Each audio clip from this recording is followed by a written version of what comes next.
So students, তোমাদেরকে আজ আমি বলবো যে আর্টিকেলস। তো আর্টিকেলসের সঠিক নিয়মগুলো কি কি, কিভাবে তোমরা আর্টিকেলস করবে এবং সঠিক নিয়ম মানলে কিন্তু একটাও কিন্তু ভুল হবে না। তো যারা যারা আমার চ্যানেলে যারা নতুন ভিজিট করবে তারা অবশ্যই কিন্তু একটা সাবস্ক্রাইব করবে এবং লাইক কমেন্ট শেয়ার, এবং বাকিরা অবশ্যই কিন্তু লাইক কমেন্ট এবং শেয়ার করবে, ঠিক আছে, যাতে চ্যানেলের জন্য আরও যেন গ্রো করে। ওকে, তো আজকে তোমাদের কাছে আমি বলবো যে আর্টিকেলস এবং তার রুলসটা কি। দেখো, the words a an and the are called articles, অর্থাৎ এ অ্যান এবং দি একে আমরা বলি আর্টিকেলস, তাই তো। তো এ ক্ষেত্রে দেখো, we use a before a countable noun in the singular number beginning with a consonant sound, অর্থাৎ আমরা ব্যবহার করি এ কে একটা কাউন্টেবল নাউনের আগে, যেটা কিন্তু সিঙ্গুলার হবে এবং যেটা কিন্তু কনসোনেন্ট তো সাউন্ড হবে। যেমন ধরো আ বয়, আ বুক, দেখো বি বি, অর্থাৎ এগুলো কিন্তু কনসোনেন্ট সাউন্ড এবং এটা কিন্তু সিঙ্গুলার, বয়ও সিঙ্গুলার, বুকও সিঙ্গুলার, অর্থাৎ তোমার সিঙ্গুলার হতে হবে এবং কিন্তু কাউন্টেবল হতে হবে, মানে গোনা যায়, এবং কনসোনেন্ট সাউন্ড হতে হবে। হলো? আচ্ছা, তোমরা জানো যে তোমার ভাওয়েলস হচ্ছে এই আই ও ইউ এবং কনসোনেন্ট হচ্ছে বাকিগুলো।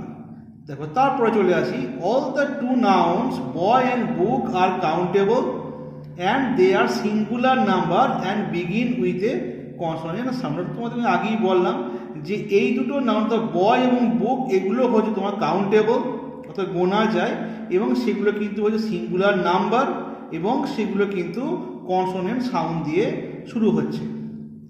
But in the case university or European, the article a will be placed for the eo sound though they are vowel in the beginning, অর্থাৎ দেখো ইউনিভার্সিটি কিংবা তোমার ইউরোপিয়ান, এগুলো কিন্তু এগুলো ক্ষেত্রে কিন্তু এ হচ্ছে কেন, কারণ ইও সাউন্ডের মতো কিন্তু দেখো উচ্চারিত, অর্থাৎ ইউনিভার্সিটি, ইউরোপিয়ান, এগুলো কিন্তু উচ্চারণটা কিন্তু হচ্ছে ইওর মতো, অর্থাৎ এইগুলো কিন্তু তোমার ভাওয়েল দিয়ে দেখো শুরু হচ্ছে, অর্থাৎ ইউ বা ই, এ ই আই ও ইউর মধ্যে পড়ছে, তবুও কিন্তু এগুলো যেহেতু ইওর মতো উচ্চারণ হচ্ছে, সেই কারণের জন্য এগুলো তোমার এর আগে কিন্তু এ বসছে। হলো? In the case of one eyed man, the W sound is used which is also a consonant sound, and in the case of A will be used before one eyed man, অর্থাৎ দেখো one eyed man এটার কিন্তু দেখো ও আছে, অর্থাৎ এ E I O, অর্থাৎ vowel আছে, তবুও কিন্তু যেহেতু ডাব্লিউর মতো সাউন্ড হচ্ছে, সেই জন্য কিন্তু অর্থাৎ কনসোনেন্ট সাউন্ড হচ্ছে, তাই এর ক্ষেত্রে কিন্তু এ বসবে, অর্থাৎ ওয়ান আইয়ের ম্যানের আগে তোমার এ বসছে, ঠিক আছে। তার কারণটা হচ্ছে যে ও হলে, অর্থাৎ ভাওয়েল থাকা সত্ত্বেও কিন্তু এ হচ্ছে, কারণ উচ্চারণটা ডাব্লিউর মতো হচ্ছে। যেমন তো one eyed man, one at play, এইগুলো ক্ষেত্রে। এবার তোমাদের চলে আসি N. N is use before a countable noun in the singular number beginning with a vowel sound, অর্থাৎ এন কিন্তু মেনলি তোমার হয় কাউন্টেবল নাউন হতে হবে এবং সিঙ্গুলার হতে হবে এবং beginning with a vowel sound, অর্থাৎ সাউন্ডটা কিন্তু ভাওয়েলে, যেমন অ্যাপল, আমব্রেলা, দেখো এ আছে, ইউ আছে, অর্থাৎ সাউন্ডটাও কিন্তু ভাওয়েলের মতনই, যেমন অ্যাপল এই হচ্ছে, আমব্রেলা ইউ হচ্ছে, সেক্ষেত্রে কিন্তু এন বসছে। Many word begin with a silent H and they also begin with a vowel sound and therefore take an an, অর্থাৎ যেমন ধরো অনেক ক্ষেত্রে কি হয়, যেমন ধরো এইচ, দ্য আওয়ার, এইচটা কিন্তু সাইলেন্ট থেকে যাচ্ছে, সেই কারণের জন্য কিন্তু যেগুলো তোমার ভাওয়েলের মতো তোমার মানে সাউন্ডটা হচ্ছে, সেক্ষেত্রে কিন্তু এন বসছে।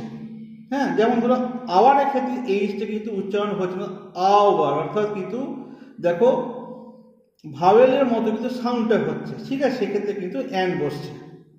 হলো? ক্লিয়ার? আচ্ছা, যেমন ধরুন অনারেবল ম্যান, এইচ কিন্তু থাকা সত্ত্বেও কিন্তু এন হচ্ছে, তার কারণটা হচ্ছে এইচটা কিন্তু সাইলেন্ট থাকছে উচ্চারণটা। হলো? আচ্ছা, এবার তোমার চলে আসছি দায়ের ক্ষেত্রে, অর্থাৎ যেমন ধরো দা হচ্ছে বিফোর এনি পার্টিকুলার নাউন, অর্থাৎ যে কোনো ধরনের নির্দিষ্ট নাউনের ক্ষেত্রে কিন্তু দা হয়। মানে যেমন ধরো একটাই নির্দিষ্ট, দ্য টেলিগ্রাফ খবরের কাগজ, দ্য মুন, দ্য সান, অর্থাৎ এগুলো একটা করেই কিন্তু আছে। মানে নির্দিষ্ট সাউন্ড হলে কিন্তু, মানে তোমার নির্দিষ্ট নাউন হলে কিন্তু দা হবে। হলো? তো অবশ্যই তোমার আশা করছি একদম তোমার ক্লিয়ার ভিউ পেয়ে গেছো। ঠিক আছে? তো নেক্সটে তোমাদেরকে আমি অন্য একটি ভিডিও নিয়ে আসবো। আর এইটার আর্টিকেলসের ব্যাপারে তোমাদের যদি কোনো রকম কোনো জিজ্ঞাসা থাকে, তোমরা হয়তো কিছু হয়তো বুঝতে পারলো, তো অবশ্যই কিন্তু আমাকে কিন্তু জানাবে, আমাকে কিন্তু কমেন্ট করবে, জিজ্ঞাসা করবে। হলো? এবং অবশ্যই আমার চ্যানেলটিকে লাইক, কমেন্ট এবং শেয়ার করো এবং সাবস্ক্রাইব করো। ঠিক আছে? তো তোমাদেরকে আমি পরের ভিডিওতে অন্য একটি জিনিস তোমাদের সঙ্গে শেয়ার করব। ওকে?